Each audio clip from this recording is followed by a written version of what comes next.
Mes chers collègues, mesdames et messieurs, vous voici investi, mon cher collègue, de la chaire Équations différentielles et systèmes dynamiques. Je ferai volontiers part, devant vous et votre discipline, du même embarras qu'il y a 2 ans bientôt, qu'à l'occasion de la leçon inaugurale de la chaire de philosophie et de son maître, M. Bouveresse. Un bref mais éblouissant passage par les mathématiques élémentaires, suivi d'un retentissant échec au baccalauréat, me convainquit il y a longtemps que je n'étais pas fait pour les mathématiques, ou elles pour moi. J'en ai éprouvé un peu de honte, beaucoup de regrets, et puis avec le temps je me suis consolé en pensant à Descartes, je crois, qui a écrit quelque part que Dieu aurait pu faire que 2 et 2 fissent 5. Mais, trêve à cette mauvaise ironie, j'évoquerai, en tant que littéraire, mon cher collègue, j'évoquerai votre discipline d'un mot très ancien, très illustre, très noble et très riche, d'un mot qui désigne l'acte essentiel de création, d'invention, de recherche et de trouvailles, du mot, en son sens premier, de poésie. Et n'allez pas croire que je me réfugie de nouveau derrière une ironie malvenue et que je me range avec ceux qui, faute d'y accéder, taxent les mathématiques d'abstraction et pourquoi pas t'en cogner de gratuité.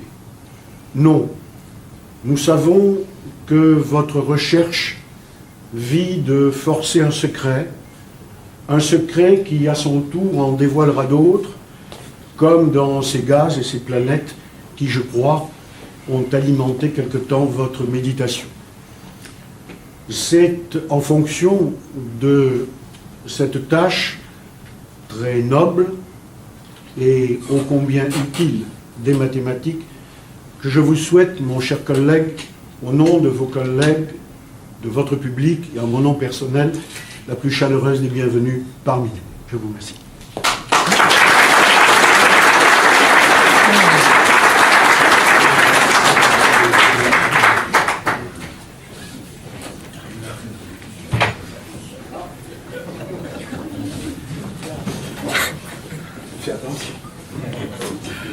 Monsieur l'administrateur, mes chers collègues, mesdames et messieurs, je voudrais profiter de la seule leçon peut-être que je donnerai au Collège de France où le public ne soit pas exclusivement composé de mathématiciens pour présenter un petit peu mon sujet, les systèmes dynamiques, et un petit peu évoquer à la fin la direction dans laquelle, enfin une des directions dans lesquelles il se développe et auquel sera consacré mon cours cette année.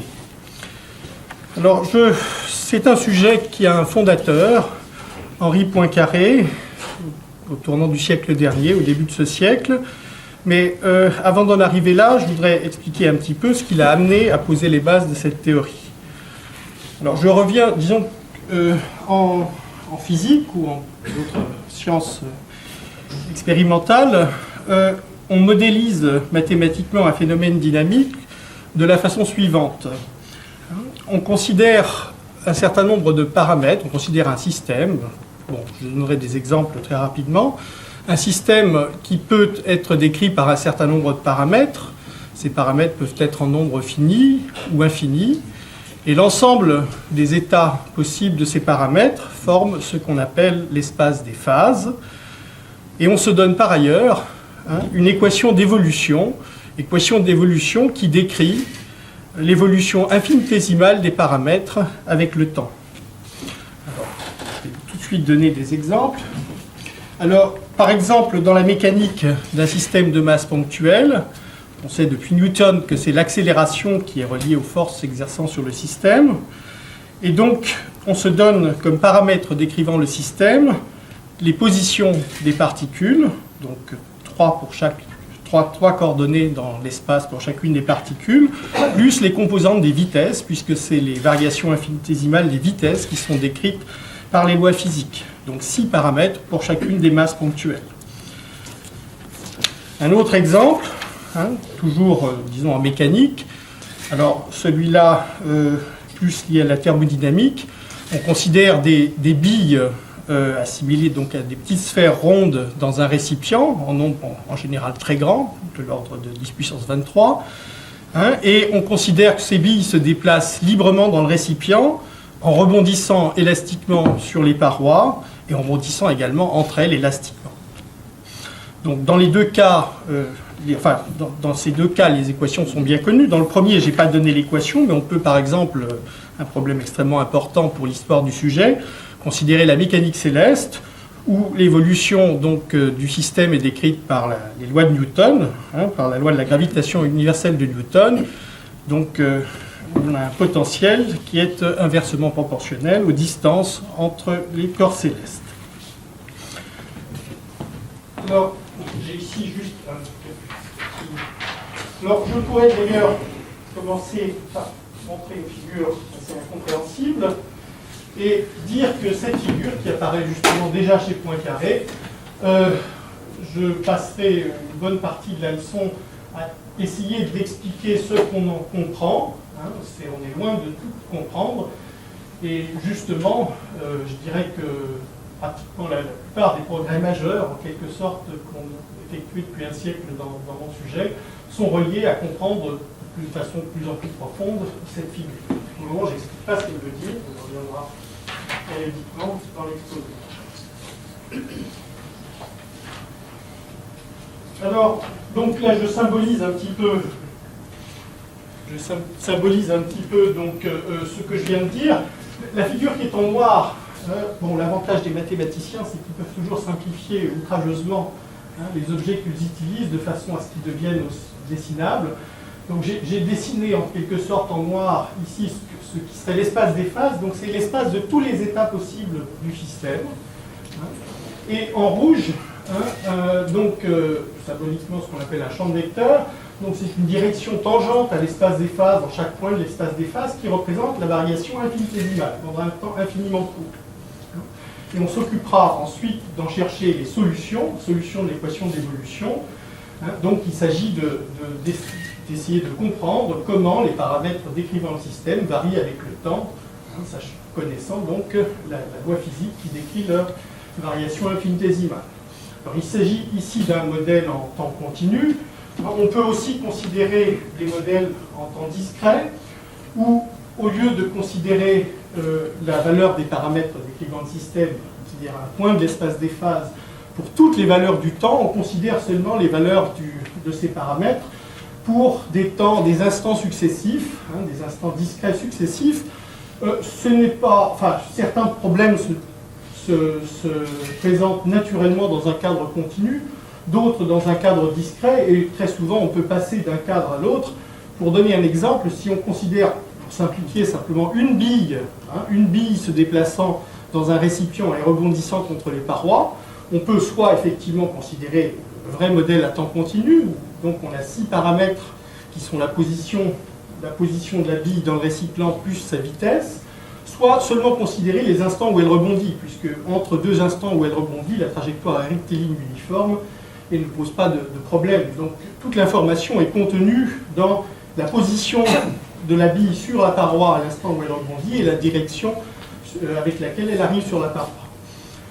Dans le deuxième cas, le cas de temps discret, au lieu d'être décrit comme dans le premier cas par une équation différentielle ou quand les paramètres sont en nombre infini par une équation aux dérivées partielles, l'évolution est simplement décrite par une transformation de l'espace des phases en lui-même, c'est-à-dire à chaque point de l'espace des phases tel que x0,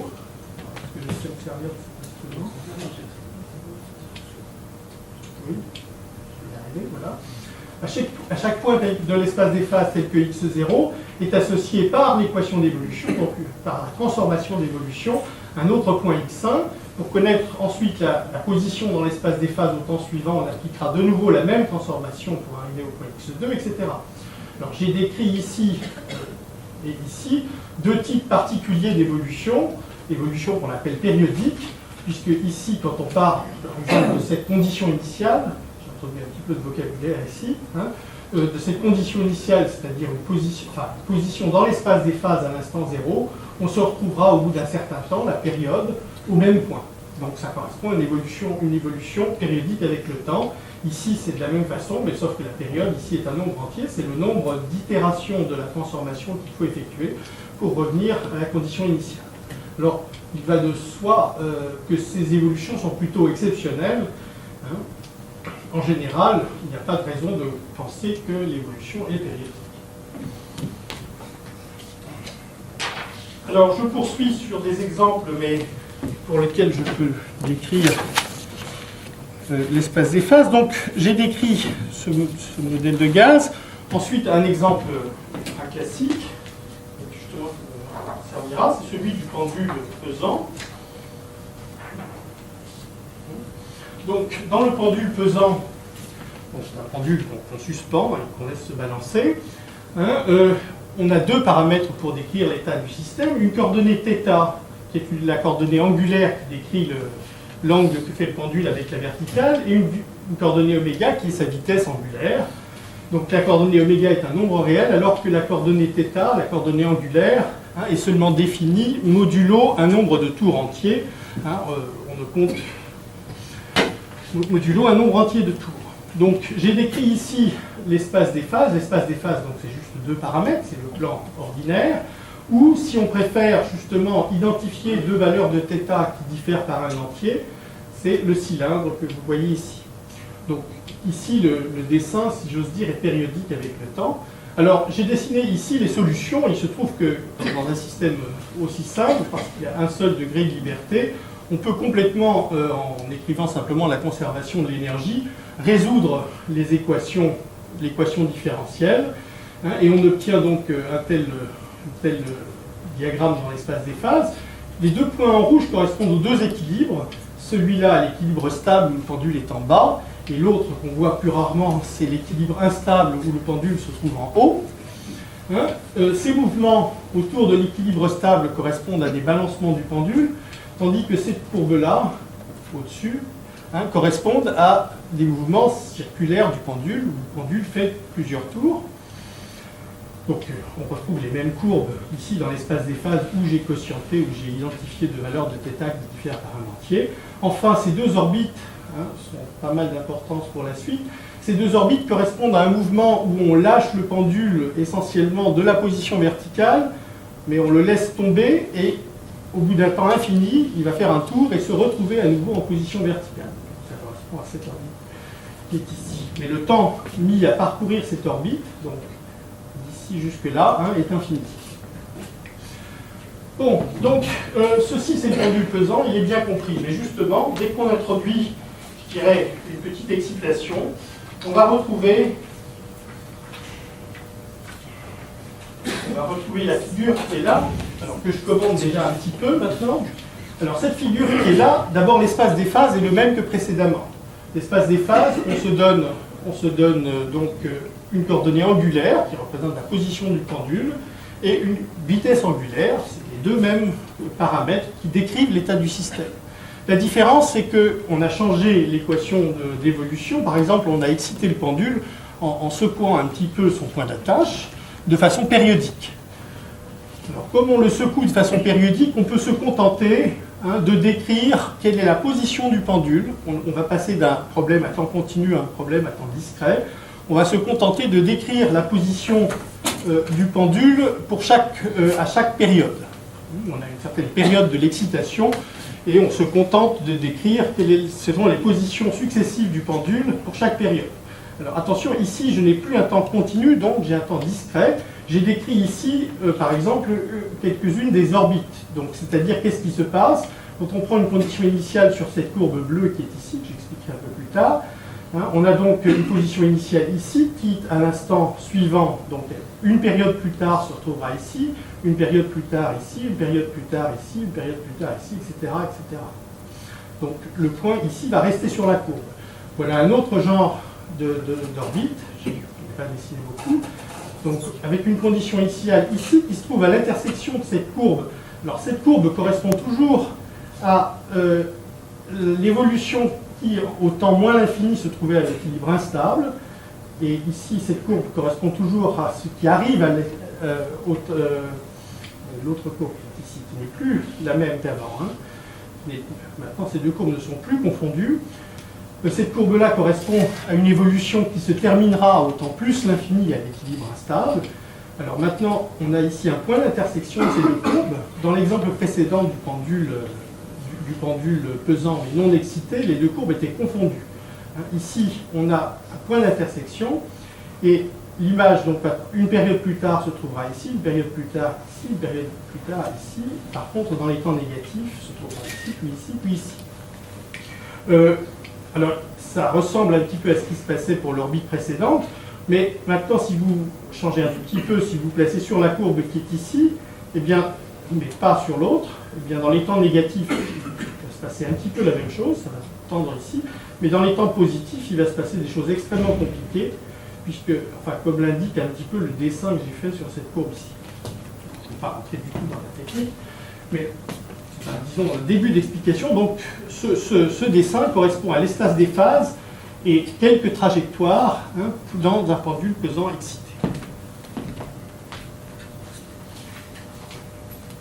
Alors, je veux essayer dans la mesure du possible de ne pas écrire de formule, mais je vais donner encore deux exemples. Alors, ces exemples, en quelque sorte, que j'ai donnés jusqu'à maintenant, dérivent de la physique. Alors, l'avantage, je dirais, des mathématiciens, c'est qu'ils peuvent simplifier leur modèle mathématique de façon à essayer de mieux comprendre les phénomènes, sans se préoccuper, je dirais, dans un premier temps, de la signification physique des simplifications. Alors, en particulier, on peut abstraire, je veux dire, ce qui se passe en quelque sorte, alors plus d'ailleurs pas exactement sur ce dessin, plutôt sur l'autre.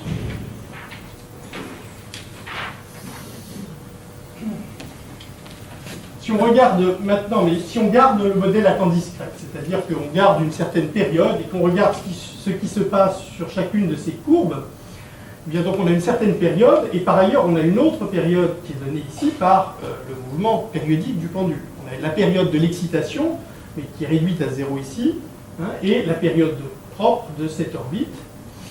Eh bien on voit que donc après une période correspondant à l'excitation, on va tourner par un certain angle, etc., par un certain angle.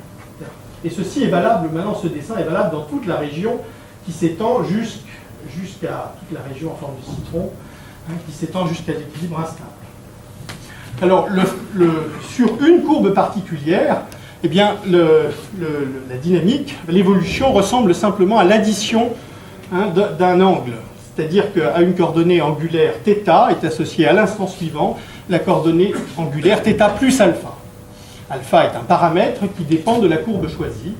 Et d'ailleurs, quand la courbe varie, la valeur du paramètre alpha va varier donc, dans un certain intervalle d'angle. Donc, voilà le modèle, je dirais, le plus simple de ce type, que j'appellerai quasi-périodique dans la suite. C'est, pour une coordonnée angulaire, l'addition d'un angle fixé. Le deuxième modèle, toujours strictement mathématique, c'est un modèle aussi avec lequel vous êtes familier, peut-être pas comme système dynamique, mais certainement comme dans l'emploi de la vie quotidienne. C'est donc la multiplication, toujours avec une coordonnée angulaire, c'est-à-dire un angle que je compte en tours, en modulo un nombre entier de tours, je ne le compte pas en radians, je veux dire 2π est égal à 1 pour moi. Donc pour un angle, c'est la multiplication par un certain entier. Si deux coordonnées angulaires diffèrent d'un entier, si je les multiplie par 10 par exemple, eh bien la différence sera 10 fois l'entier précédent, donc la différence sera toujours un entier. Donc pour une coordonnée angulaire, multipliée par un certain nombre entier, comme 10, a un sens parfaitement précis. Et la multiplication par 10 modulo 1, c'est exactement ce qui fournit le système décimal, l'usage du système décimal. Si vous pensez donc à la partie décimale d'un nombre, en oubliant sa partie entière, donc vous avez quelque chose entre 0 et 1 et qui se referme en quelque sorte quand vous passez de 0 à 1, quand vous atteignez 1, vous repassez à 0. Donc c'est une coordonnée angulaire. Et quand vous l'écrivez sous forme dans le système décimal, ce que vous faites, c'est diviser le cercle en 10 parties égales, et regardez, la première coordonnée décimale vous dira exactement où se trouve le nombre décimal en question. Puis ce que vous faites, c'est vous multipliez par 10, c'est-à-dire que vous évacuez la première coordonnée, quand vous multipliez par 10, la première décimale devient un nombre entier et donc disparaît de l'image, et vous regardez la seconde coordonnée qui vous dit où se trouve le nombre modulo les entiers, etc., etc. Donc cette multiplication par 10 des coordonnées angulaires est exactement celle qui crée le système décimal de numération. C'est mon second modèle, je dirais, pour essayer d'expliquer des phénomènes dans le système dynamique. Alors, bon, avant d'expliquer les phénomènes, donc je reviens un petit peu sur la notion de solution. Pourquoi, je dirais, Poincaré a posé les bases de cette théorie. Alors, d'abord, je crois que c'est un effort conceptuel qui n'est pas si facile à faire, même si nous sommes très habitués à penser comme ça. Il faut d'abord voir que ce qui nous intéresse, ce n'est pas en général une solution particulière. Je veux dire, on veut considérer l'ensemble de toutes les conditions initiales possibles. Donc on se donne un point de l'espace des phases, mais on veut considérer tous les points de l'espace des phases à la fois. Et on veut ensuite, donc à un point donné de l'espace des phases, associer le point qu'on considère comme une position, enfin comme une condition initiale à l'instant 0, associer quel sera le point de l'espace des phases correspondant à la position à l'instant t. Donc ce qu'on considère comme solution de l'équation différentielle ou de l'équation d'évolution, c'est une transformation, c'est une famille de transformations de l'espace des phases dans lui-même qui décrit l'évolution du système. Alors c'est peut-être plus facile à expliquer en temps discret, puisque en temps discret, on associe à chaque point de l'espace des phases un autre point qui représente donc la position à l'instant suivant. Et ce qui nous intéresse à ce moment, c'est d'itérer cette transformation, donc de regarder ce qui se passe pour des longs temps, et ceci pour toute condition initiale. Donc, ce qu'on cherche à étudier, c'est cette itération de la transformation, soit que la transformation est infinitésimale et il s'agit de résoudre l'équation différentielle pour toute condition initiale, soit que la transformation est à temps discret, et il s'agit simplement d'itérer une transformation donnée, considérer les itérés successifs. Alors, je ne vais pas entrer ici sur les problèmes d'existence de solutions, dans le sens où c'est clair que, par exemple, en mécanique céleste, il faut éviter que les particules, si on assimile les particules à des masses ponctuelles, il faut cependant éviter que deux masses coïncident. Donc le problème a des singularités, et beaucoup bien pire, si j'ose dire, en équation dérivée partielle, on ne dispose pas, par exemple, en hydrodynamique, de théorèmes mathématiques d'existence qui nous garantissent l'existence de solutions et la possibilité même de résoudre le système. Donc je laisse de côté ces problèmes, qui néanmoins sont importants, mais par contre, ce que je voudrais dire, c'est que même si on sait par un théorème d'existence que l'équation d'évolution a une solution, ça ne nous avance pas forcément beaucoup pour comprendre ce qui se passe. Alors, je dirais, un exemple typique serait, d'un côté, le modèle de gaz que j'ai donné. Si l'espace des phases lui-même est de dimension 10 puissance 23, enfin le nombre de particules fois 6, enfin le fois 6 n'a plus beaucoup d'importance à ce stade des opérations. Si l'espace des phases est si compliqué, c'est clair que des formules qui résolvent, même si bien sûr les rebonds élastiques sont des choses intrinsèquement, je veux dire, parfaitement comprises instantanément, c'est clair que des formules ne vont pas beaucoup nous aider à comprendre ce qui se passe.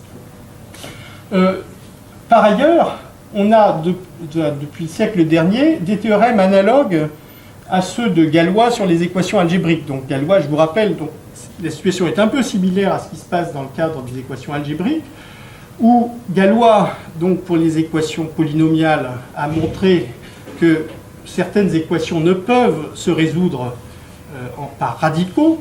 Donc en quelque sorte, on ne peut pas écrire de formule, avec évidemment un sens à donner au mot formule, pour les solutions de ces équations. Et il se passe la même chose pour les équations différentielles. Certaines équations différentielles sont tout à fait faciles à écrire, avec des fonctions bien connues, et on peut montrer que les solutions de ces équations, qui existent par des théorèmes généraux, ces solutions ne peuvent pas les écrire à l'aide de fonctions, entre guillemets, classiques, donc par des formules, ce qu'on appelle des formules. Donc il y a des obstructions, je dirais, pratiques dans le cas des gaz, ou théoriques, à pouvoir écrire les solutions. Alors, ça ne veut pas dire donc qu'elles n'existent pas. Le problème d'existence existe, si j'ose dire aussi, mais pas dans le cas dont je me place.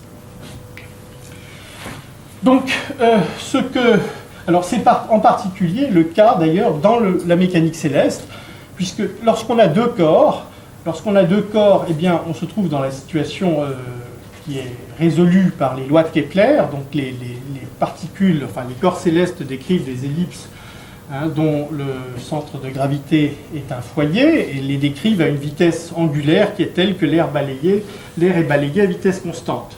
Donc les lois de Kepler résolvent complètement les équations différentielles de Newton dans le cas de deux corps. Mais dans le cas de trois corps, on sait qu'on ne peut plus écrire de solution explicite, et d'ailleurs la situation est au moins aussi compliquée, et en fait beaucoup plus, que celle que j'ai indiquée sur mon transparent du pendule pesant excité. Bon, donc ce que Poincaré s'est proposé, c'est d'essayer de décrire qualitativement une évolution à long terme. En ce qui concerne l'évolution sur des périodes de temps courtes, je dirais, la seule solution qu'on ait consiste en une intégration numérique, l'usage d'ordinateurs. Le fait de ne pas disposer de formules pour les solutions n'est pas un obstacle à pouvoir intégrer numériquement les solutions. Mais si on s'intéresse à l'évolution à long terme, telle que pour le système solaire, est-ce que pour tout temps, est-ce que les planètes resteront dans une partie bornée de l'espace? Question de nature plus qualitative. Eh bien, à ce moment-là, les méthodes introduites par Poincaré vont tenter au moins de répondre à ces questions.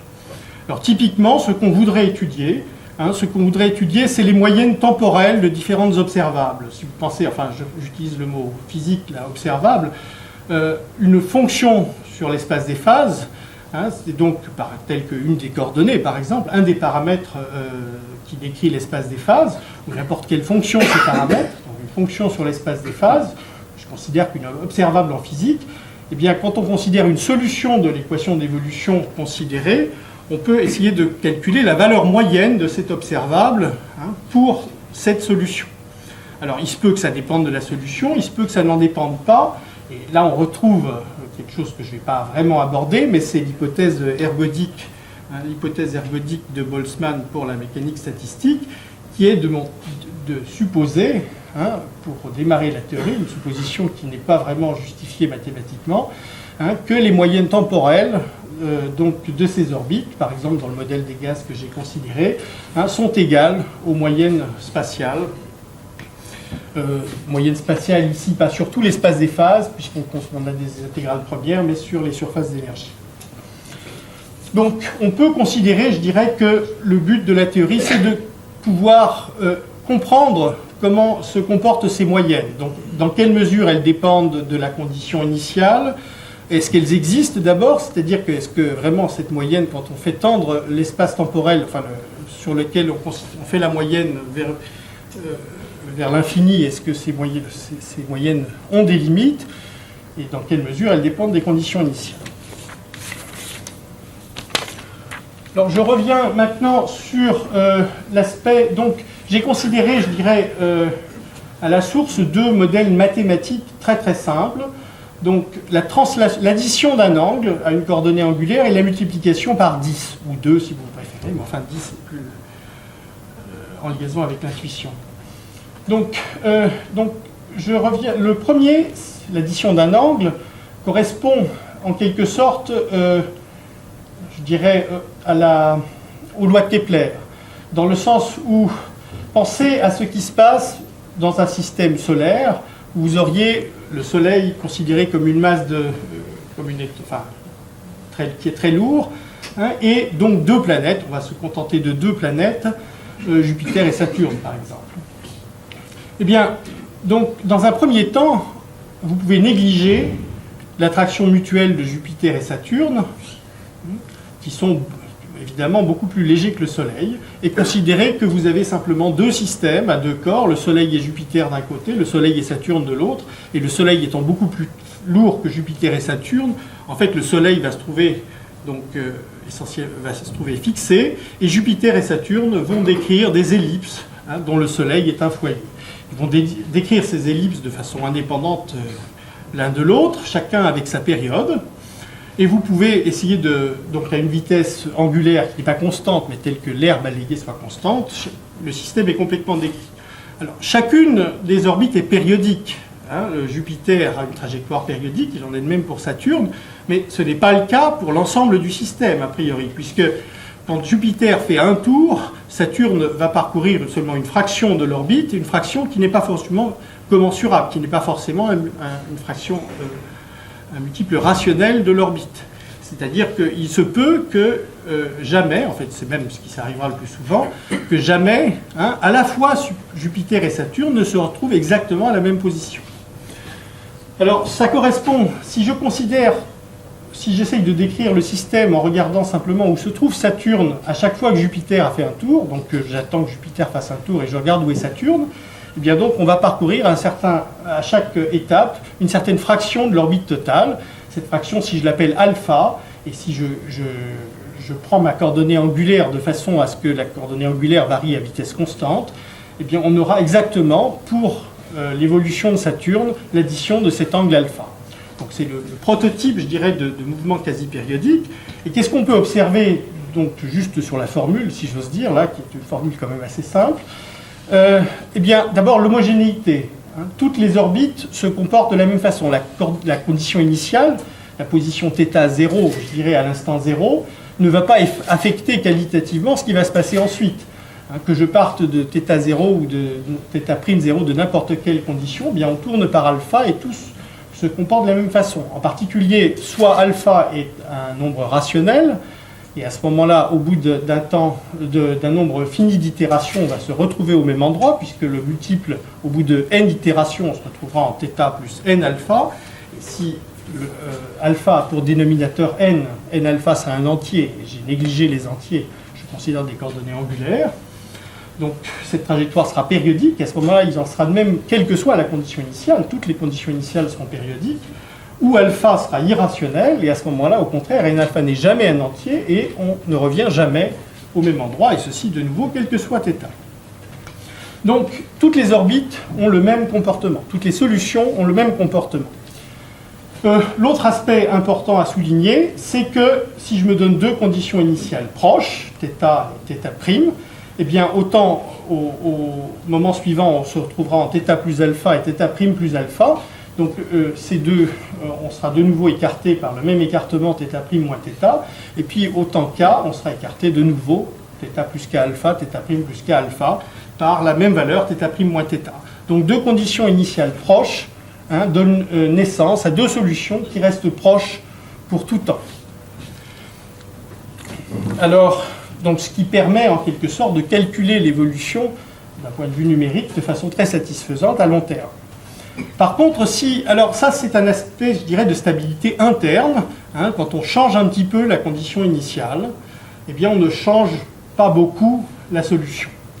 Alors, la contrepartie de cette stabilité interne, c'est un manque de stabilité, je dirais, externe. C'est-à-dire qu'au lieu, cette fois-ci, de perturber la condition initiale pour un espace de phase et pour une équation d'évolution donnée, on peut essayer de perturber l'équation d'évolution. Parce qu'après tout, le paramètre alpha, on ne le connaît pas forcément avec une très grande précision, et puis on n'est pas forcément sûr que l'évolution soit vraiment sous la forme d'une translation. Ça pourrait a priori rajouter un petit terme perturbatif, θ plus alpha plus epsilon, disons sinus de pi θ, quelque chose comme ça. Donc, on change un petit peu cette fois-ci l'équation d'évolution, dans ce que j'appelle la stabilité externe. Et bien, du point de vue de cette stabilité externe, au contraire, la stabilité est très mauvaise, puisque d'abord, on peut simplement changer alpha en alpha prime, et on changera qualitativement beaucoup l'évolution, puisque si alpha était rationnel, pour lequel toutes les solutions sont périodiques, on va passer à alpha prime irrationnel, les solutions au contraire ne sont pas périodiques, et inversement bien sûr, puisque tout rationnel peut s'approcher par des irrationnels, et vice-versa. Et puis, je dirais pire encore, par exemple si vous partez de alpha égale 0, même si vous gardez des trajectoires périodiques, si vous partez de alpha égale 0, donc toutes les solutions sont des solutions fixes, il n'y a pas de mouvement, eh bien, quand vous rajoutez un terme perturbatif de la forme epsilon sinus de pi θ, par exemple, ben, vous n'aurez plus comme trajectoire, comme point fixe, que ceux qui correspondent à l'annulation de la perturbation, c'est-à-dire θ égale 0, θ égale 1,5. On change complètement, qualitativement, de nouveau, l'allure des solutions. Donc, on a ce manque de solution, ce manque de stabilité vis-à-vis des perturbations de l'équation d'évolution. Alors, ça, c'est pour des résultats négatifs. Je voudrais plus parler de l'autre aspect, je vais dire qualitativement de la dynamique, qui est l'aspect hyperbolique, mais je veux quand même évidemment mentionner que dans le sens positif, on a dans les années 50, et le premier résultat dans cette direction date de 1942 avec Carl Ludwig Siegel, et on a dans les années 50 construit, donc après Kolmogorov, Arnold et Moser, ce qu'on appelle la théorie CAM pour leurs initiales, qui est une théorie justement de stabilité malgré tout des mouvements quasi-périodiques. Alors, dans quel sens je viens d'expliquer le manque de stabilité. Alors, d'abord, j'ai expliqué deux défauts de stabilité. On peut changer l'angle. Alors, changer l'angle, en quelque sorte, si je reviens au modèle du pendule pesant qui est ici, quand on change l'angle, eh bien, en fait, c'est pas trop grave parce que ce qui se passe ici, c'est que les différentes courbes ont différents angles, correspondent à différents angles. Pardon. Les différentes courbes correspondent à différents angles, donc si on change l'angle, eh bien, ça veut dire qu'on se retrouverait sur une autre courbe, et ça, c'est pas très grave. On a de toute façon une courbe qui correspond à un angle donné. L'autre aspect est beaucoup plus sérieux, et c'est ce qu'on appelle le phénomène des petits diviseurs. Donc, en fait, par exemple, les périodes de Jupiter et de Saturne sont dans des rapports qui sont approximativement de 2/5, donc très proche d'un nombre rationnel. Et le phénomène que j'ai expliqué avec l'angle 0, quand tous les points étaient fixes, on perturbe, eh bien, il n'y a plus que peut-être 2 équilibres. Eh bien, ce phénomène se produit pour tous les nombres rationnels, en particulier 2/5. Quand on part d'une vraie rotation par un angle 2/5, toutes les orbites sont périodiques de période 5. Eh bien, quand on fait une petite perturbation, on n'aura le plus souvent qu'un nombre fini d'orbites périodiques, les autres orbites se rapprochant de ces orbites périodiques. Donc, un gros changement qualitatif de comportement. Donc, ce qui se passe, c'est que dans ce dessin-là, quand on perturbe les courbes qui correspondent à un nombre de rotations rationnelles, c'est-à-dire un ensemble dense de courbes, ces courbes-là ne peuvent raisonnablement survivre, du moins si on perturbe ce dessin en un pendule pesant excité de nature un peu générale.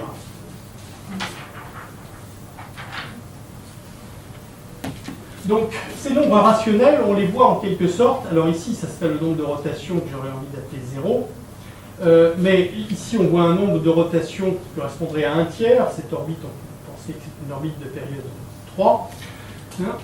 Eh bien, cette zone d'instabilité, donc ces zones d'instabilité qui ont été étudiées depuis Birkhoff dans les années 20, cette zone d'instabilité correspond en quelque sorte à la courbe, au nombre de rotations rationnelles 1/3, qui a provoqué, je veux dire, pour lequel le phénomène d'instabilité a provoqué l'apparition de toute une zone, alors que où la dynamique est visiblement très compliquée. Alors, en fait, donc, ce qui se passe, c'est que non seulement le nombre 1/3 a disparu du système de courbes, mais tous les nombres trop voisins de 1/3 ont disparu. Toutes ces courbes-là ont été détruites lorsqu'on passe du modèle du pendule pesant non excité au modèle excité. Par contre, certaines des courbes, comme justement celle-là ou celle-là, enfin celle-là, certaines des courbes, par contre, sont suffisamment ont un nombre de rotations, un angle correspondant, suffisamment mal approché par les nombres rationnels, de façon qu'elles ne sont pas affectées en quelque sorte par ces résonances créées par les nombres rationnels. Donc, c'est essentiellement ça, évidemment dans beaucoup de variantes, le contenu de la théorie CAM, c'est donc que les courbes correspondant à des mouvements quasi-périodiques ou qui sont suffisamment non résonants, c'est pas simplement être non résonant, la question n'est pas qu'une quantité soit nulle ou pas, la question est qu'une quantité ne soit pas trop petite. Eh bien, ces nombres-là donc, vont survivre et vont donner lieu à des courbes qui ne sont plus exactement les mêmes que les courbes qu'auparavant, mais par contre sur lequel tout se passe dans la coordonnée angulaire adéquate, tout se passe comme avant. Donc on tourne dans une coordonnée adéquate exactement de la même façon qu'on tournait avant sur ces courbes-là. Et un point important, c'est que ces courbes, si on prend un point au hasard dans l'espace des phases, donc on lance une fléchette, si on prend un point au hasard dans l'espace des phases, eh bien on a une probabilité positive de tomber sur l'une de ces courbes.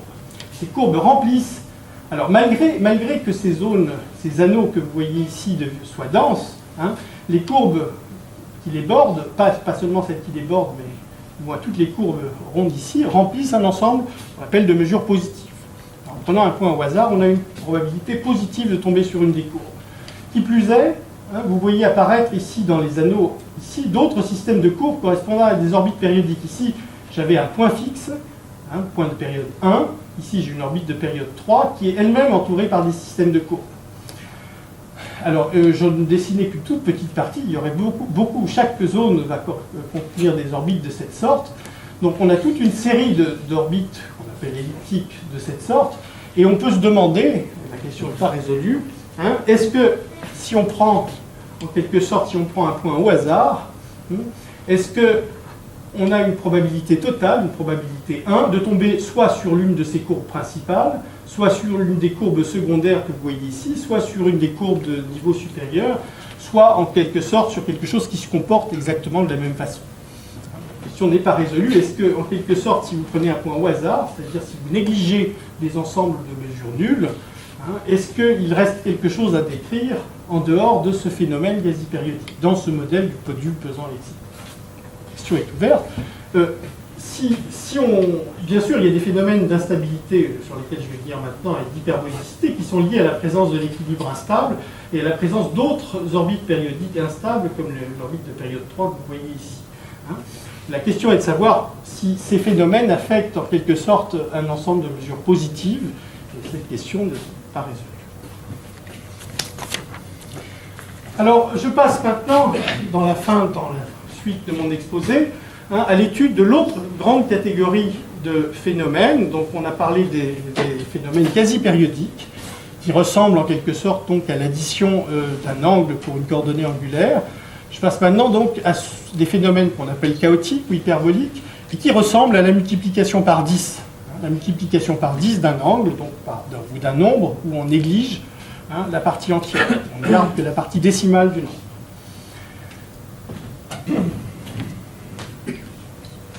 Alors, d'abord, qu'est-ce qu'on peut dire de façon générale de la multiplication par 10, et qui va être partagée par la classe des systèmes qui m'intéresse?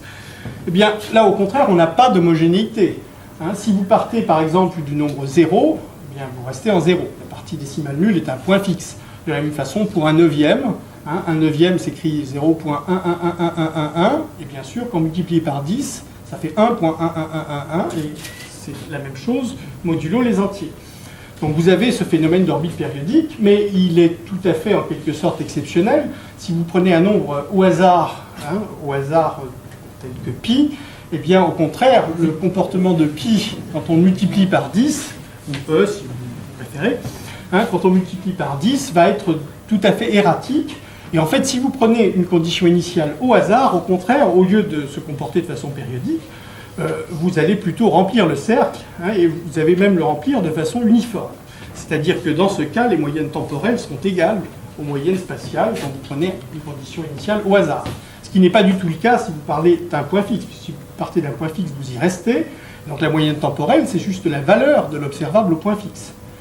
Alors que quand au contraire, la solution remplit de façon uniforme l'espace des phases, à ce moment-là, la moyenne temporelle sera égale à la moyenne spatiale.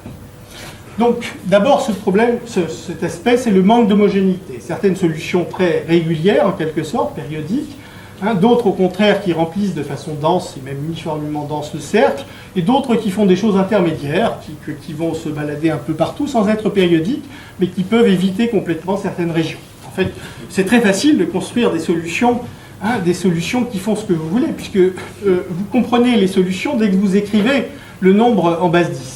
Donc si vous voulez par exemple éviter le dixième du cercle qui se trouve entre 0 et 1, ben il suffit d'écrire n'importe quel nombre qui ne contient pas 0 dans son extension décimale.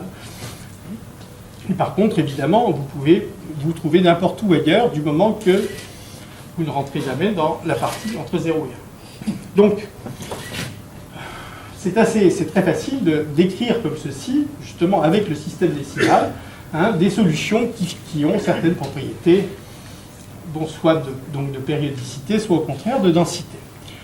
Alors, donc ça, cet aspect-là, bon, et puis l'aspect, je dirais, complètement évident, c'est justement une très grande sensibilité aux conditions initiales, puisque si vous faites une erreur entre donc deux conditions initiales, θ et θ', eh bien, au coup suivant, cette erreur est multipliée par 10, c'est-à-dire puisque vous avez 10 θ et 10 θ', puis au coup suivant par 100, etc., etc. Donc, c'est de ce point de vue-là, un système qui se comporte comme ça est très mauvais du point de vue de la prévision, du point de vue d'essayer de calculer ce qui va se passer dans le futur. Et d'ailleurs, bon, il suffit de voir que c'est assez dur de calculer les décimales de pi. Pi, c'est un nombre qu'on sait approcher avec toute la précision voulue, mais justement, pour calculer ces 2000 premières décimales, il faut calculer le nombre à 10 puissance moins 2000 près, qui est un nombre d'une petitesse non physique, je dirais. Bon, alors, donc, cet aspect qui paraît déplaisant est, d'un certain point de vue, en fait, un atout. Est un atout, alors, ce que j'illustre, alors j'y suis illustré, là c'était plus dans le cadre, dans la première figure, c'est la sensibilité aux conditions initiales que je viens d'illustrer, mais ici plus dans le modèle du pendule pesant. Alors ici c'est une propriété extrêmement localisée, elle est localisée dans l'équilibre instable. Donc ici c'est en quelque sorte un grossissement sur l'équilibre instable du pendule pesant. Donc cet équilibre instable, il possède ces deux solutions, enfin ces quatre plutôt solutions particulières. Ces deux-là qui correspondent au pendule au temps moins l'infini se trouvent donc à l'équilibre instable et donc va tomber. Il va se retrouver à l'équilibre instable au temps plus infini, mais ce n'est pas sur la figure. Et ces deux solutions qui au contraire correspondent à des solutions qui arrivent à l'équilibre instable au temps plus infini, donc qui étaient les mêmes en fait. Elles se referment mais en dehors. Alors ce qui se passe, vous voyez bien l'effet de sensibilité aux conditions initiales. Si vous partez très près de cette solution qui converge vers l'équilibre instable ici, eh bien, elles vont violemment diverger quand vous vous rapprochez de l'équilibre. Ça correspond évidemment à ce que si le pendule est très proche de se redresser exactement, il y a dans un certain cas, il va retomber du même côté, et au contraire, dans l'autre, il va retomber de l'autre côté. Et ce qui, du point de vue de la coordonnée angulaire, correspond à une grosse séparation. Donc là, voilà un exemple, je dirais, plus physique de cette sensibilité aux conditions initiales, mais ici extrêmement localisée, à l'équilibre instable. Alors donc, voilà la sensibilité, mais l'avantage en quelque sorte de cette sensibilité, c'est que le système a un très bon comportement, donc il est très instable d'un point de vue interne. Très instable d'un point de vue interne, mais il est très bon d'un point de vue des perturbations externes, quand vous changez l'équation d'évolution. Alors plutôt que de changer l'équation d'évolution, j'ai illustré un phénomène très semblable et qui correspond un petit peu à ce qui se passe quand vous mettez le système sur ordinateur. Quand vous mettez le système sur ordinateur, vous appliquez la transformation, ici c'est une transformation à temps discret, puis vous faites une petite erreur d'arrondi. Puis vous appliquez la transformation, une petite erreur d'arrondi.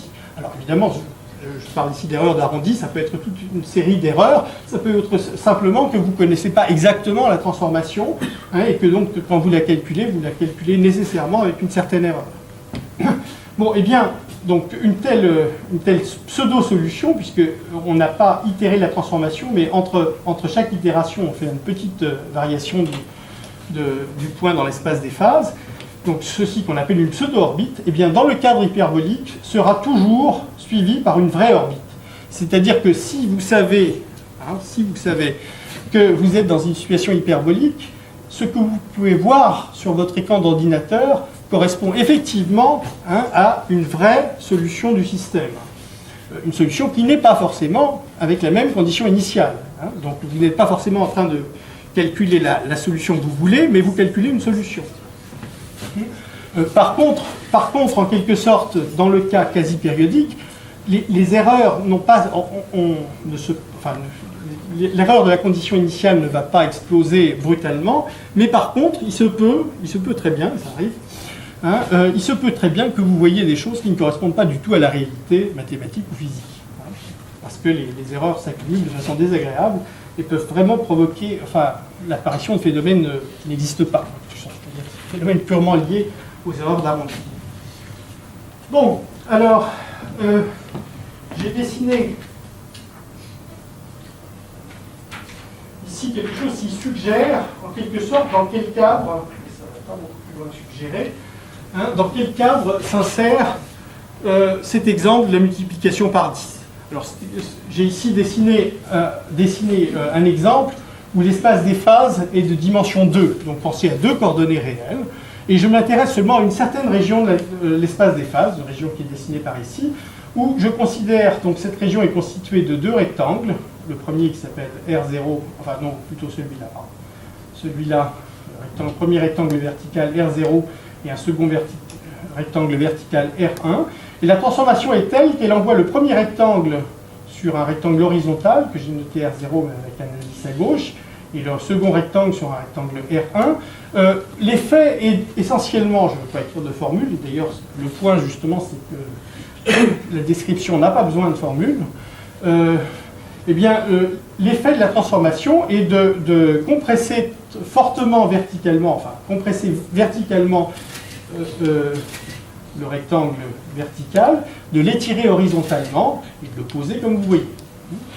Et de la même façon pour le rectangle R1. Alors, on s'intéresse, alors c'est clair que si on part de n'importe quel point, le risque est de ne plus se trouver dans la région où j'ai décrite l'évolution. On se contente ici de décrire, et ça c'est un des points faibles, je dirais, de la théorie, mais on se contente de décrire l'évolution des choses pour les conditions initiales pour lesquelles on reste toujours dans cette région. Donc le domaine de la transformation, c'est les 2 rectangles verticaux, l'image du domaine, c'est les 2 rectangles horizontaux. Donc il faut, par exemple, pour pouvoir itérer 2 fois de suite la transformation, se trouver dans un des 4 rectangles verticaux que j'ai indiqué ici. Par exemple, le rectangle R00 correspond au point qui se trouve dans R0, pour le premier indice 0, et qui, après une itération, vont se trouver dans R1. Donc en fait, l'image, par exemple, de ce rectangle R01, ce petit rectangle fin vertical, R01, son image après une itération, alors comme vous voyez, c'est un R01 de nouveau, mais où on a glissé un indice vers la gauche, ce correspondra à ce rectangle, donc qui se trouve à la fois dans le rectangle horizontal R0, pour l'indice 0, et le rectangle vertical R1, pour l'indice 1. Et au coup suivant, on va se retrouver donc en itérant une fois de plus la transformation, on va se trouver avec le rectangle horizontal qui se trouve ici, R01, de nouveau R01, mais cette fois-ci les 2 indices sont à gauche. Et si on veut pouvoir continuer à itérer, il faut se trouver dans un des 2 rectangles verticaux, c'est-à-dire dans une des 2 régions qui sont ici. Bon, eh bien, ce que j'ai indiqué ici suggère presque comment décrire quels sont les points qu'on peut itérer positivement et négativement une infinité de fois, et comment se passe l'évolution pour ces points. Puisque vous voyez qu'à n'importe quelle suite de 0 et de 1, si l'intuition vous le permet, n'importe quelle suite de 0 et de 1, si je mets cette suite-là tout à fait à droite du symbole R, on va obtenir un rectangle vertical qui devient de plus en plus fin, et quand j'itérerai le nombre de fois qu'il y a de symboles dans le mot considéré, j'obtiendrai un rectangle horizontal, lui aussi de plus en plus fin. Et si je mets au contraire, si je mets des symboles des 2 côtés, un grand nombre de symboles, je vais considérer l'intersection des rectangles verticaux et horizontaux, donc une région qui va devenir de plus en plus petite, de mieux en mieux délimitée, et dont je saurai comment elle se comporte sous itération positive et négative, puisque les symboles représentent exactement dans quelle partie vous vous trouvez à chaque instant. Donc, en quelque sorte, résumons, n'importe quel point dans l'ensemble des points qui restent dans cette région sous itération est décrit par une suite arbitraire de 0 et de 1. C'est-à-dire que vous donnez une suite arbitraire de 0 et de 1 en mettant le symbole R quelque part pour indiquer l'instant 0. Donc vous donnez une suite de 0 et de 1 et ça vous donne exact 1 et un seul point. Et à quoi correspond l'évolution? L'évolution correspond à prendre cette suite et à tout décaler d'un vers la gauche. Tout décalé d'un vers la gauche. Donc c'est vraiment du pile ou face, je veux dire donc une suite de 0 et de 1, ça correspond, du point de vue de la dynamique, c'est vraiment une suite de pile ou face. C'est un système qui est tout à fait déterministe, mais pour lequel les statistiques, du point de vue des moyennes temporelles, des choses comme ça, seront de nature tout à fait aléatoire. Donc, alors j'ai indiqué ici le contenu géométrique en fait de cette figure, en quelque sorte. Ce qu'on cherche à faire, pour pouvoir avoir cette description, c'est de pouvoir séparer l'espace tangent à l'espace des phases, bon, les directions tangentes à l'espace des phases, en quelque sorte les séparer en deux cônes complémentaires. Deux cônes complémentaires, l'un j'appellerai le cône positif qui est ici. Alors dans le cône positif, un vecteur du cône positif, quand on itère positivement la transformation, va se retrouver à l'intérieur du cône positif, dans le cône rouge indiqué ici, et va se retrouver à l'intérieur et plus long. On augmente sa longueur par un facteur plus grand que 1 donné. Et inversement, si le cône complémentaire, qu'on appellera le cône négatif, eh bien le cône complémentaire a le même comportement, mais si on itère la transformation négativement, si on revient en arrière dans le temps, quand on l'itère, il se trouve à l'intérieur d'un cône qui est à l'intérieur du cône négatif, et sa longueur a augmenté par un facteur plus grand que. Bon, donc, je ne veux pas du tout décrire donc, cette théorie, mais cette théorie a été développée, je dirais, dans les années 50-60, était plus ou moins achevée dans les années 60, et donne une très bonne description de ce genre d'évolution. Ce genre d'évolution est bien compris. Alors, malheureusement, justement, le défaut, c'est que dans ce cadre-là, à part pour des systèmes, je dirais, exceptionnels, et en tout cas pas dans le cas du pendule pesant, excité, eh bien, on arrive à décrire comme ceci ici qu'un ensemble de conditions initiales qui est ici de mesure nulle. Qui est ici de mesure nulle. Donc, ce genre de phénomène va se produire dans le pendule pesant excité. Si je reviens ici, par ici, on voit des dessins, je ne vais pas essayer de rentrer du tout dans les détails, mais on voit des dessins qui ressemblent à celui des rectangles horizontaux et verticaux, en quelque sorte, qui ressemblent à ceux que j'ai évoqués. Et ici, on a effectivement ce genre d'évolution qui correspondent donc à des évolutions de nature tout à fait aléatoire, de façon de suite de 0 et de 1, n'importe quelle suite de 0 et de 1. Mais ça correspond à un ensemble de conditions initiales qui est de mesure nulle. Donc ici, on a hyperbolicité, on a sensibilité aux dépendances initiales, mais seulement ici pour un ensemble de paramètres de mesure nulle. Alors, ce qui se passe, et je vais l'exposer, c'est essayer de décrire donc de quoi je vais parler, je dirais, dans la suite du cours. Il s'agit donc d'aller plus loin que cette théorie hyperbolique classique, qui est donc tout à fait bien comprise, mais je dirais qui couvre suffisamment de terrain. Alors, je vais vous présenter rapidement la première formule. On se place toujours dans le plan. Alors, juste une petite remarque peut-être, c'est que vous voyez que j'ai un peu abandonné l'aspect équation différentielle pour considérer systématiquement des transformations discrètes, donc un temps discret. La raison en est surtout que le temps, quand on prend un temps continu, en quelque sorte, il occupe une dimension. Il occupe une dimension, c'est-à-dire que pour voir des phénomènes que vous voyez à temps discret en dimension 2, il faut aller en temps continu à dimension 3. Et évidemment, je sais moins dessiner en dimension 3 qu'en dimension 2. Donc, ce genre de phénomène, encore une fois, le temps est discret, mais c'est plus parce que ça me convient, je veux dire, pour dessiner, que pour d'autres raisons. Il n'y a pas de différence conceptuelle fondamentale entre temps discret et temps continu. Donc, voilà deux exemples. Un qui est assez bien compris, je dirais, et l'autre qui ne l'est pas du tout. Alors, cette théorie, je dirais qu'on essaye de bâtir, loin d'être complètement bâtie, une théorie qui contiendrait, enfin qui irait au-delà de la théorie hyperbolique que j'ai très vaguement évoquée juste auparavant, devrait, disons, contenir cet exemple-là, donc on comprend relativement bien, en particulier sous cette hypothèse, et celui-là. Alors, celui-là qu'on ne comprend pas du tout pour l'instant. Alors, de nouveau, j'ai souligné les cas les plus faciles, en quelque sorte. Les cas les plus faciles et de loin. Le pendule pesant correspond essentiellement à ce cas-là, qui est le pendule pesant excité, pardon. À ce cas-là, et bon, on ne comprend absolument pas dans l'ensemble, on comprend des choses partiellement, mais pas du tout l'ensemble de l'évolution. Alors, juste pour expliquer très rapidement ce qui se passe dans celui-là, puisque je ne vais pas rentrer dans ce cas-là, eh bien, et je voudrais expliquer. Alors, d'abord, il y a deux paramètres. Un qui correspond à une loi de dissipation, enfin, je veux dire, cette application ici a un jacobien constant. Cette application contracte les aires, si b est plus petit que 1, par un facteur b au carré. Cette application contracte les aires, et alors je considérais que b est fixé, de préférence beaucoup plus petit que 1, et c est un paramètre réel. Alors si c est très, très négatif, il se passe exactement le dessin hyperbolique que j'avais précédemment.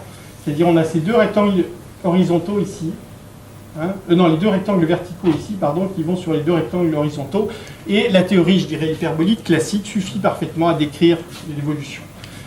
Le cas nouveau qu'on cherche à comprendre, c'est celui où c est proche de moins 2. Alors il faut voir, cet exemple est plus, je veux dire, un défi, on veut comprendre cet exemple. Alors, il y a des raisons un peu... Enfin, on cherche à comprendre cet exemple parce que c'est le plus simple, en quelque sorte, où on voit apparaître quelque chose de nouveau qu'on ne comprend pas parfaitement. Alors, je vais juste, je dirais, en quelque sorte, décrire le résultat.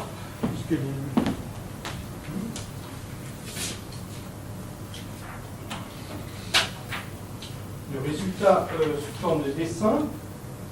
Alors, le résultat, je devrais dire, ce qu'on cherche à décrire, considérez que ce que vous voyez sur l'écran, sur une sorte d'écran, c'est un écran d'ordinateur idéalisé, en quelque sorte, où vous avez dessiné quelques milliards, ou plutôt quelques milliards de milliards, d'itérations d'un point que vous avez pris au hasard au départ. Un point dans la région, alors vous voyez que vous aviez une région invariante ici, qui allait à l'intérieur d'elle-même, donc vous prenez un point ici, vous êtes sûr de ne pas vous échapper, vous dessinez quelques milliards d'itérations, et vous trichez, qui plus est, vous trichez dans le sens où j'ai raccourci le nombre d'itérations, le nombre de zooms. Je considère quoi? Je zoome sur ce nombre d'itérations. Donc ici, cette courbe, c'est en fait considéré d'un très très très grand nombre d'itérations d'un seul point. Et bon, ce que vous voyez, donc c'est ce qui reste du dessin que j'ai vu précédemment. Et on va zoomer au moins je dirais, de façon idéale. Puisque si vous zoomiez vraiment, je pense que vous verrez toujours ce dessin-là, du moins jusqu'à la puissance de l'ordinateur. Enfin, jusqu'à ce que... Pour autant que l'ordinateur vous le permette, je ne crois pas que vous verrez grand-chose d'autre que ce dessin-là. Ceci étant, donc, on zoome dans une petite région ici. Alors, on s'aperçoit alors que la courbe qui traversait à cette échelle-là, la courbe qui traversait ici cette petite région, est en fait une courbe épaisse qui est constituée de 4 brins. 4, bon, le nombre 4 n'a rien de magique ici, j'en ai dessiné 4. Ensuite, on peut continuer à zoomer sur une partie d'un des brins, et bien obtenir exactement le même dessin. Alors, si vous aviez fait ça avec l'exemple hyperbolique précédent, vous garderiez cette formule à tous les moments. Je veux dire, c'est le dessin que vous verriez. Vous pouvez zoomer, vous aurez toujours le même dessin. C'est l'aspect fractal, self-similaire, de ce genre d'évolution. Ici, il va se passer un phénomène plus intéressant, puisque quand vous continuez à zoomer, par exemple au plan suivant, enfin probablement beaucoup plus tard, vous allez apercevoir un brin ici, un des brins de la courbe. Donc cette courbe elle-même 4 brins, mais un des brins ne traverse pas l'écran, il s'arrête. Alors ce brin, quand vous zoomez à l'endroit intéressant, c'est-à-dire à son sommet, vous voyez qu'en fait ce n'était pas une courbe, mais de nouveau deux petites paraboles, deux petites courbes d'allure parabolique, qui font demi-tour donc à ce qui paraissait être le sommet. Puis vous continuez à zoomer, donc vous obtenez ceci, je vais m'arrêter là. Vous obtenez donc ici maintenant ces courbes qui se traduisent ici. Donc maintenant, le même dessin un petit peu qu'ici, mais dans une direction tout à fait différente. Puis de nouveau, quelque part, il y a un brin qui s'arrête, et puis à nouveau, ce brin, quand vous le grossissez, vous retrouvez une parabole, etc. Alors juste, je conclue en disant quelle est un peu la morale. Bon, bien sûr, là, c'est une sorte de description, je dirais, des résultats. Une description, évidemment, pas rigoureuse, une description des résultats. Mais le point crucial, à mon avis, c'est que vous voyez uniquement des choses, je dirais, qui sont décrites de façon linéaire, et justement, dans la situation hyperbolique classique, tout est dicté par ce qui se passe au niveau de l'application tangente, au niveau de l'application linéaire tangente. Et ici, il y a un ajout, c'est des phénomènes de type parabolique, de type quadratique, que vous voyez ici, vous voyez rarement en fait, vous voyez très rarement. La majeure partie des choses est décrite de façon linéaire, mais ici, c'est décrit de façon parabolique. Et le point, je dirais, de tout ça, le point de tout le travail autour de l'application des noms, c'est de voir qu'on peut choisir le paramètre. Alors je devrais dire d'abord que ceci ne décrit pas la situation pour toutes les valeurs du paramètre. Hein, on a une sorte de stabilité, une stabilité externe par rapport au paramètre, mais cette stabilité est seulement partielle. Au lieu d'obtenir la même description quand vous changez légèrement les paramètres, ben vous obtenez seulement une description similaire, pas la même, une description similaire et pas en changeant n'importe comment le paramètre, mais en disant si vous le changez au hasard avec une probabilité très proche de 1. Hein. Donc il y a un aspect, on ne peut plus se permettre n'importe quel changement de paramètre, mais seulement la plupart des changements de paramètres, au sens de la théorie de la mesure.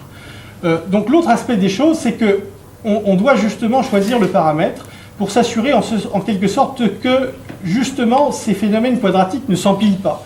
Hein, je dis, ici, en quelque sorte, ça correspond à un endroit de l'espace des phases où la dynamique est en train de plier de façon quadratique l'espace. Et ce qu'il faut à tout prix éviter, c'est que justement ces endroits en quelque sorte s'empilent, puisque si vous pliez plusieurs fois, vous obtiendrez des figures de plus en plus compliquées, dont vous perdez tout contrôle. Et ce que j'ai un petit peu affirmé ici, c'est que vous ne voyez jamais quelque chose de pire que ce genre de dessin parabolique. Alors bien sûr, c'est une question d'échelle, puisque dans la boîte originale, vous avez quelque chose de beaucoup plus compliqué. Mais quand vous regardez les choses à une échelle donnée, en quelque sorte, et à une précision donnée, vous ne voyez que des phénomènes d'une complexité contrôlée, ici quadratique. Alors, c'est, pour terminer, ce qui se passe dans le cas de l'application standard, c'est qu'on ne peut pas se limiter à des choses quadratiques, parce que la région critique, en quelque sorte, où l'espace est plié, est beaucoup plus compliquée, enfin beaucoup plus grosse pour commencer, et on a automatiquement déjà des pliages de type quartique, enfin deux applications quadratiques composées, ce qui fait que comme cette région critique est beaucoup plus grosse et que les pliages sont beaucoup plus compliqués, il est beaucoup plus dur de contrôler ces phénomènes de récurrence. Enfin, disons que c'est un des défis qui nous sont lancés, et donc, enfin, je dirais pour terminer, revenir à essayer de comprendre peut-être avec ce type d'idée, bien qu'on en soit probablement encore très loin, de comprendre un petit peu plus cette image du pendule pesant excité par laquelle j'ai commencé mon exposé. Je vous remercie.